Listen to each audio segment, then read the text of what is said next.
సుమన్ టీవీలో మీ business promotions కోసం ఈ కింది నెంబర్ను సంప్రదించగలరు.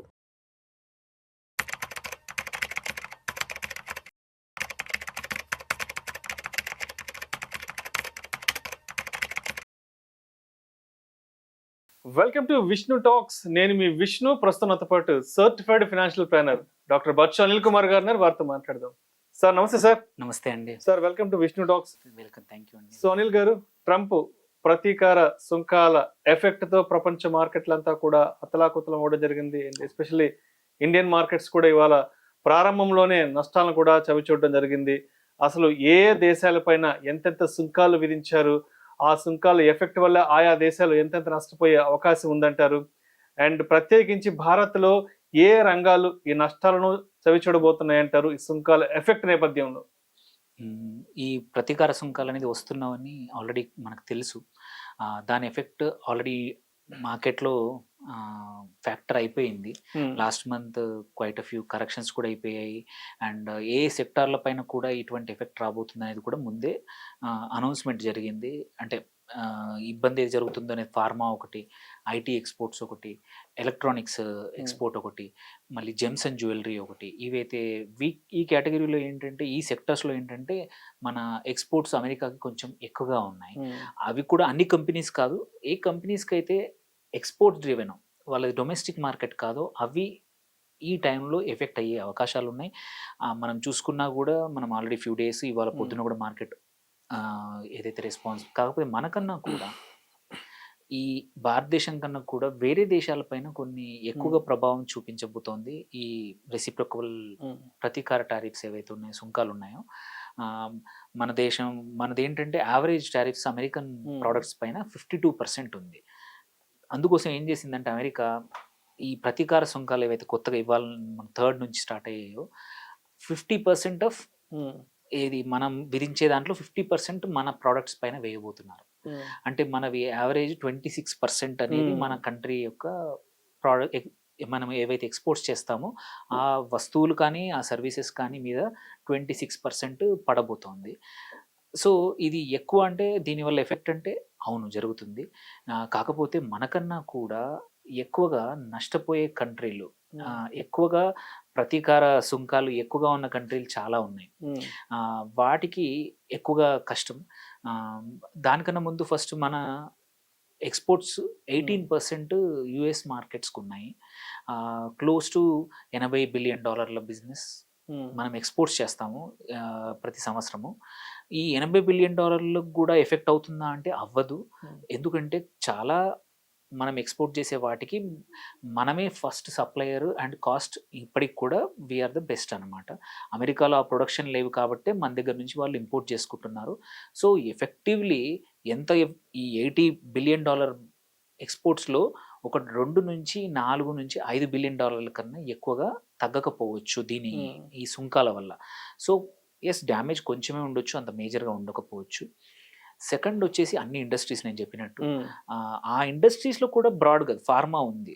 అన్ని ఫార్మా కంపెనీస్ జెనరిక్స్ కానీ ఎక్స్పోర్ట్స్ చేయట్లేదు. కొన్ని companies only Indian domestic market or EMEA అంటే గల్ఫ్ కంట్రీస్ కానీ యూరోప్ కానీ ఏషియన్ కంట్రీస్కి చేస్తున్న ఎవరైతే ఉన్నారో వాళ్ళకి కూడా ఎటువంటి ఇబ్బంది లేదు.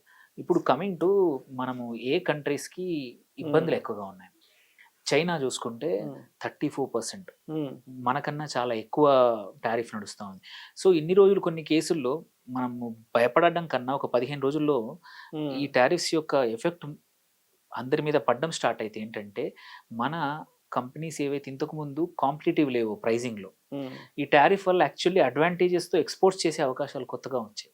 ఎందుకంటే చైనీస్ ప్రోడక్ట్స్ పైన 34% ఉంది, మన దగ్గర 20% ఉండే చైనా కదా. అవును, దాన్ని 54 చేశారు. సేమ్ వే మన 34 చేశారు. మన ఇప్పుడు మన కాంపిటీటర్ చాలా వాటర్లో ఏంటంటే వియత్నాం యాక్చువల్లీ 44% ఉంది ఇప్పుడు. మనకన్నా 20% హయ్యర్ టారిఫ్ వాళ్ళకి ఎక్కువగా ఉంది. సో యాక్చువల్లీ ఇందులో ఈ ఆపదలో కూడా వెతుక్కుంటే చాలా మన ఇండియన్ కంపెనీస్ ఏవైతే ఉన్నాయో ఇన్ని రోజులు ఎక్స్పోర్ట్ చేయని వాటికి కూడా ఎక్స్పోర్ట్ చేసే అవకాశాలు ఉన్నాయి. సో ఈ టారిఫ్స్ ఎన్ని రోజులు ఉంటాయో తెలీదు. ఎందుకంటే ఈ టారిఫ్స్ వల్ల మనం ఎంత నష్టపోతాం, మనకన్నా ఎక్కువగా అమెరికన్ వినియోగదారులు ఎక్కువ నష్టపోతారు. బికాజ్ అమెరికన్ వినియోగదారులు సేమ్ ప్రోడక్ట్ ఇంతకుముందు 10 రూపాయలకు కొనేది ఇవాళ ఈ టారిఫ్స్ వల్ల కంపల్సరీ మ్యానుఫ్యాక్చరర్స్ ఇంపోర్టర్స్ ఎవరైతే ఉన్నారో ఆ ప్రైజింగ్ వాళ్ళ వినియోగదారులకు ట్రాన్స్ఫర్ చేస్తారు. సో అమెరికాలో ద్రవ్యోల్బణం పెరిగే అవకాశాలు ఉన్నాయి. ఎస్పెషల్లీ దీనివల్ల అక్కడ నుంచి ఎక్కువ రోజులు పట్టకపోవచ్చు, 1 or 2 monthsలో ఈ ప్రెషర్తో స్లోగా తక్కువ చేసే అవకాశాలు ఉన్నాయి. కాకపోతే కొన్ని సెక్టర్స్లో ఎక్కడైతే అమెరికన్ మ్యానుఫ్యాక్చరింగ్ ఉందో వాటిని మాత్రం వాళ్ళు ఆ టారిఫ్స్ తగ్గించే అవకాశాలు లేవు. కానీ ఎక్కడైతే లేదు, లైక్ ఫార్మాలో వాళ్ళకి మ్యానుఫ్యాక్చరింగ్ బేస్ లేదు, స్టీల్ లేదు, quite a few capital intensive ఇండస్ట్రీస్కి వాళ్ళకి మ్యానుఫ్యాక్చరింగ్ లేదు. కాబట్టి ఈ వీటిల్లో ఎక్సెప్షన్స్ ఇవ్వబోతున్నారు అనేది ఆల్రెడీ బిల్స్ రాబోతున్నాయి. నెక్స్ట్ ఫ్యూ వీక్స్లో, ఒక 1 or 2 weeksలో చాలా సెక్టర్స్, ఫార్మా, స్టీల్, మల్టిపుల్ సెక్టర్స్కి మనకి ఎగ్జెంప్షన్స్ మళ్ళీ రావచ్చు, అంటే ఈ టారిఫ్స్ తీసేయచ్చు.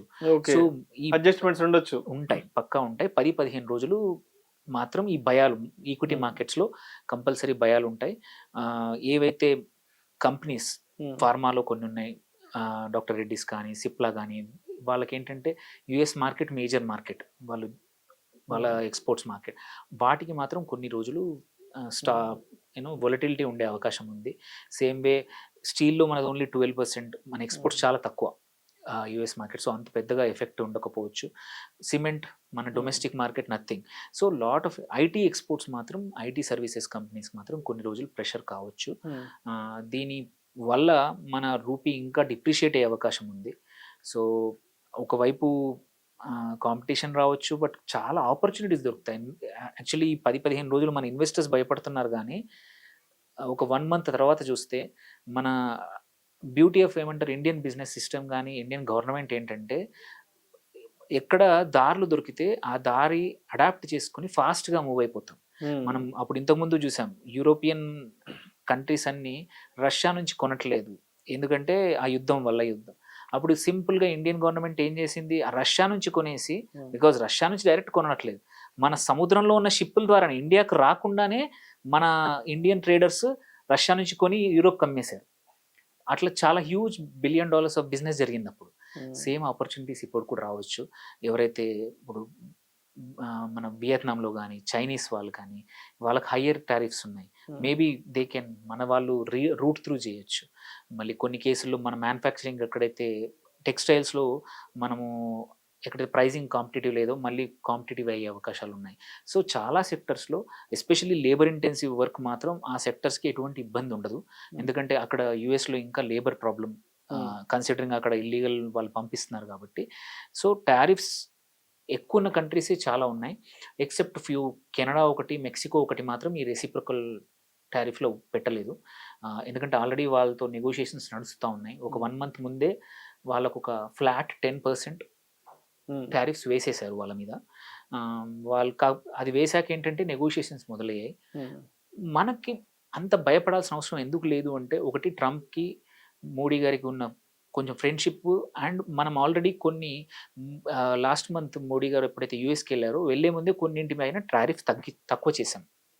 ఎస్పెషల్లీ ఎలక్ట్రిక్ వెహికల్స్ 50% ఉండింది, 50 నుంచి 30కి చేశాం, and it will be reduce, ఇంకా తక్కువ చేస్తామని చెప్పారు. ఆ రెడ్యూస్ టారిఫ్తో already Tesla vehicles last week ఇండియాకి వచ్చేసాయి, టెస్ట్ డ్రైవ్ నడుస్తూ ఉన్నాయి. సో అట్లా కొన్ని సెక్టర్స్లో మనం ఆల్రెడీ కొంచెం లొంగి తక్కువ చేసుకుని, అంటే డిస్కషన్స్తో మనం ఆల్రెడీ కొన్ని తక్కువ చేస్తూ ఉన్నాం. కాబట్టి మనకి ఈ 10-15 రోజులు తప్ప ఈ టారిఫ్స్ ఎఫెక్ట్ అనేది మల్టిపుల్ మంత్స్ అయితే ఉండదు. ఎస్, కొంచెం ఎఫెక్ట్ ప్రాబ్లీ ఒకటి చూసుకోవాల్సింది ఏంటంటే, జీడిపిలో ఒక 0.5% తగ్గచ్చు ట్రంప్ టారిఫ్ వల్ల, మన ఇన్ఫ్లేషన్ పెరగడం వల్ల కానీ, మన రూపీ డివాల్యుయేషన్ అవ్వడం కానీ, దీనివల్ల ఒక 0.5 వరకు మాత్రం తగ్గచ్చేమో. బట్ లాంగ్ టర్మ్లో వేరే కంట్రీస్ని కంపేర్ చేసుకుంటే పక్కా మనకి నష్టాలు తక్కువనే, వేరే వాళ్ళకి ఇంకా ఎక్కువ ఇబ్బందులు వస్తున్నాయి. సో ఈ మన క్లెవర్ బిజినెస్ మ్యాన్ కానీ, ఎక్స్పోర్టర్స్ ఎవరైతే ఉన్నారో పక్కా ఆపర్చునిటీ యూజ్ చేసుకొని కొత్త ఆపర్చునిటీస్ పక్కా ఓపెన్ అవుతాయి మనకి, భయపడాల్సిన అవసరం లేదండి. అండ్ అదేవిధంగా కొన్ని దేశాలకు ట్యాక్స్ కూడా లేనట్లుగా కూడా వార్తలు వస్తున్నాయి కదా, ఏ దేశాలకు ట్యాక్స్ ఇవ్వలేదు ప్రస్తుతానికి? ఒకటి కెనడా, ఒకటి ఎటువంటి కొత్త రెసిప్రొకల్ టారిఫ్స్ ఏమీ లేవు. మెక్సికో ఒకటి, అలాగే కొన్ని కంట్రీస్తో వాళ్ళకు మినిమల్, రష్యా, నార్త్ కొరియా కూడా, వీటి మీద ఎందుకంటే వాటి నుంచి ఎక్కువగా ఇంపోర్ట్స్ ఆల్రెడీ రష్యా ఉమ్, యుఎస్కి జరగవు అనమాట. కాకపోతే వాటి మీద కూడా కొన్ని ప్రోడక్ట్స్ మీద ఆ, చేశారు. రష్యా చమురు ఎవరైతే కొంటున్న వాళ్ళ మీద సుంకాలు వేస్తున్నారు. ఉమ్, సేమ్ వే వెనిజుయేలా మీద వాళ్ళు కూడా Hmm. వేస్తూ ఉన్నారు. నార్త్ కొరియాకి అమెరికాకి పెద్దగా ఎటువంటి వాణిజ్యం లేదు. ఉమ్. సో అందుకే అనౌన్స్ చేసినా చేయకపోయినా పెద్దగా, ఈవెన్ Hmm. క్యూబా కూడా అంతే పెద్దగా. క్యూబా కూడా. సో వీటికి పెద్దగా లేదు. కాకపోతే కొన్ని కంట్రీస్ ఎక్కడైతే వాళ్ళకి ఫేవరబుల్ రిలేషన్స్ ఉన్నాయో ఓన్లీ 10% టారిఫ్స్ వేశారనమాట. మీరు పెరు కానీ, ఎల్ సాల్వడార్ కానీ, ఉమ్, మళ్ళీ బ్రెజిల్, ఉమ్, ఎవరైతే వాళ్ళపైన ఎక్కువగా టారిఫ్స్ వేయలేదో ఉమ్, ఆ కంట్రీస్కి వాళ్ళు తక్కువగా వేశారు. యూకే కానీ, ఆస్ట్రేలియాకి కూడా 10% ఉంది టారిఫ్స్.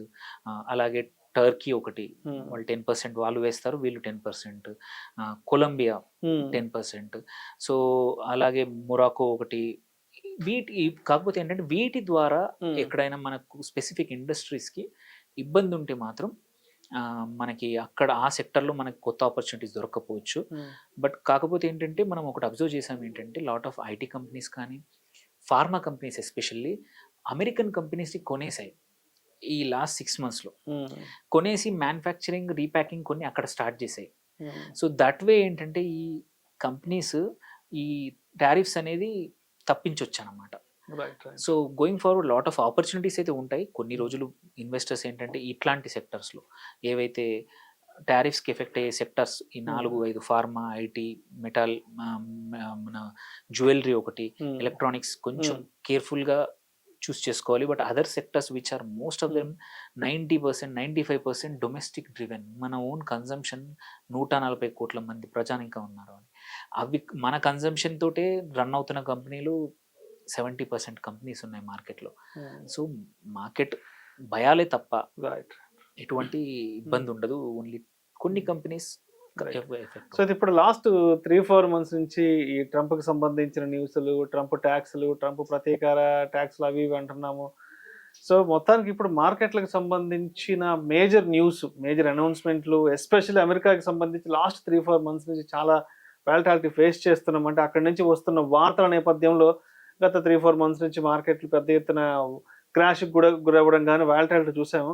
సో మొత్తానికి ఏప్రిల్ 2వ తారీఖుతో అసలు ట్రంప్ మనసులో ఏంటి మాట, ట్రంప్ ఏ దేశాలపైన ఎంతెంత ట్యాక్స్లు వేస్తున్నారు అండ్ భారత్ మీద కూడా ఎంత ఉండబోతున్న విషయం కూడా స్పష్టమైపోయింది కాబట్టి, అండ్ నెక్స్ట్ ఇంకేమన్నా పెద్ద ఈవెంట్స్ ఏమన్నా మార్కెట్ ఫేస్ చేయాల్సిన అవసరం ఉందంటారా?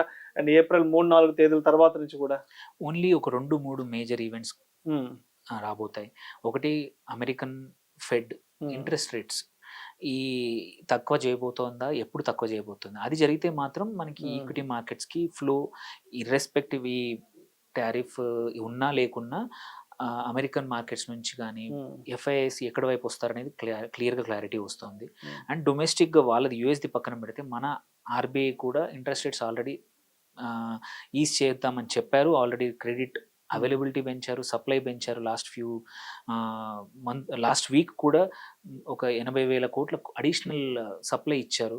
సో ఇంత లిక్విడిటీ ఇస్తున్నప్పుడు ప్లస్ రేట్ కట్ కూడా ఇస్తున్నప్పుడు um, already long term rates already 6.5%కి వచ్చాయి bond rates, which is very good. ఇది లాస్ట్ ఒక 3 years బ్యాక్ ఉన్న రేట్లు అనమాట. సో ఇలా చూస్తున్నాం ఏంటంటే గోయింగ్ ఫార్వర్డ్ ఇంట్రెస్ట్ రేట్స్ తగ్గచ్చు. అప్పుడు కంపల్సరీ ఈక్విటీ మార్కెట్స్కి మళ్ళీ ఇన్వెస్టర్స్ మళ్ళీ వస్తారు, మళ్ళీ ప్రైజింగ్ పెరిగే అవకాశాలు ఉంది. ఉమ్, యూఎస్ది ఇప్పుడు కొంచెం క్లారిటీ వచ్చింది కాబట్టి, ఉమ్, సో అన్ని కంపెనీస్ కూడా, సెక్టర్స్ కూడా అండ్ గవర్నమెంట్ కూడా ఏమి చేయాలో క్లియర్గా ఇప్పుడు డైరెక్షన్ దొరికింది. ఇన్ని రోజులు అంటే ఒక కన్ఫ్యూజన్ ఉండింది, ఆ కన్ఫ్యూజన్ పోయింది ఇప్పుడు. సో ప్రతి సెక్టర్లో మనం ఏం ట్వీక్ చేసి ఉమ్, ఎక్కడైతే మనకి ఇబ్బందులు లేని కొన్ని ఏంటంటే చాలా మటుకు టారిఫ్స్ ఏవైతే ఉన్నాయో గవర్నమెంట్ కావాలని వేయలేదు, ఎప్పుడో వేసింది అలాగే కంటిన్యూ చేస్తూ ఉన్నారు. ఎవరు అడగట్లేదు కాబట్టి వెళ్తూ ఉంది. ఉమ్, సో అలాంటి సెక్టార్స్లో నెక్స్ట్ 15 daysలో Indian government also will change, తక్కువ చేస్తుంది యూఎస్ టారిఫ్స్ మీద. అడగంది ఇన్ని రోజులు అమెరికన్ ఇంపోర్టర్స్ అడగలేదు పెద్దగా, ఉమ్, ఎందుకంటే వాళ్ళకి ఎక్కువగా మన దగ్గర మార్కెట్ లేదు. సో ఇప్పుడు అడుగుతున్నారు కాబట్టి కంపల్సరీ గవర్నమెంట్ ఎక్కడైతే ఇబ్బందులు లేని సెక్టర్లు, ఎక్కడైతే మన స్ట్రాంగ్ డొమెస్టిక్ ఇండస్ట్రీస్ ఉన్నాయో వాటికి టారిఫ్స్ తక్కువ చేస్తారు. ఎక్కువగా ఈ బేసికలీ గ్యాప్ ఎప్పుడు ఎంత ఉందంటే నియర్లీ ఒక $60 billion గ్యాప్ ఉంది యూఎస్కి ఇండియాకి. మనం ఎక్కువగా మనకు సర్ప్లస్ ఉందన్నమాట. ఆ గ్యాప్ తక్కువ చేయాలనుకుంటున్నాము. అండ్ మొన్న కొత్తగా అగ్రిమెంట్ ఏంటంటే $500 బిలియన్ రీచ్ అవ్వాలి. ఇప్పుడు కరెంట్లీ మనం 80 బిలియన్ డాలర్ దగ్గర ఉన్నాము. ఇది ఇంపోర్ట్ ఎక్స్పోర్ట్. దాన్ని 500 బిలియన్ చేయాలి నెక్స్ట్ 2030 వరకు, ఇంకో 5 సంవత్సరాల్లో అని అగ్రిమెంట్ కుదిరింది. ఈ టారిఫ్స్ అన్ని టెంపరీ. అండ్ ఆల్సో ఏంటంటే మనం ఒక ఫుల్ టైం ట్రేడ్ అగ్రిమెంట్ కూడా FTA చేద్దామని మొన్న అగ్రిమెంట్ జరిగింది. సో FTA అయ్యాక ఇవన్నీ ఇబ్బందులు రావు. సో ఇవన్నీ ఒక 10-15 రోజుల్లో సెటిల్ అవ్వచ్చు. అండ్ మళ్ళీ మార్కెట్స్ మనం ఆల్రెడీ చూసాం, last week mid and small caps already perform చేయడం మొదలుపెట్టాయి. నిన్న ఇవాళ టారిఫ్ భయాలతో తప్ప మనకన్నా టారిఫ్ భయాల కోసం వేరే కంట్రీస్ ఎక్కువ ఇబ్బందులు పడతాయి. సో మనం భయపడాల్సిన అవసరం లేదు. చైనా ఎన్నో రోజుల తర్వాత ఒక 6 నెలల నుంచి కోలుకుంది అంటే ఈ ట్రంప్ భయం వల్ల అక్కడ చైనీస్ మార్కెట్స్ కూడా మేజర్ దెబ్బపడ్డాయి. ఏషియన్ మార్కెట్స్ కూడా నిన్న 4-5% పడిపోయాయి. థ్యాంక్ఫుల్లీ ఆ రోజు మండే రోజు మనకి సెలవు ఉండేసరికి మార్కెట్స్కి ఈ భయాలన్నీ మన ఏషియన్ మార్కెట్స్ ఫేస్ చేశాయి. సో అది కొంచెం తగ్గింది, నిన్న కొంచెం తగ్గింది. బట్ అనుకున్నంత మాత్రం మార్కెట్స్ కరెక్ట్ అవ్వట్లేదు. Thank you sir, thank you so much Anil గారు. థ్యాంక్ యూ అండి. ట్రంప్ ప్రతీకార సుంకాల నేపథ్యంలో ప్రపంచ మార్కెట్ల పరిస్థితి ఏంటి అండ్ ఎస్పెషల్లీ మన ఇండియన్ మార్కెట్స్ ఎలా మూవ్ ఆన్ అవుతున్నాయి, అదేవిధంగా భారత్లో ఏ రంగాలపైన పూర్తి స్థాయి ఇంపాక్ట్ ఉండే అవకాశం ఉందనే గురించి చక్కగా తెలియజేశారు. Thank you so much sir. Thank you.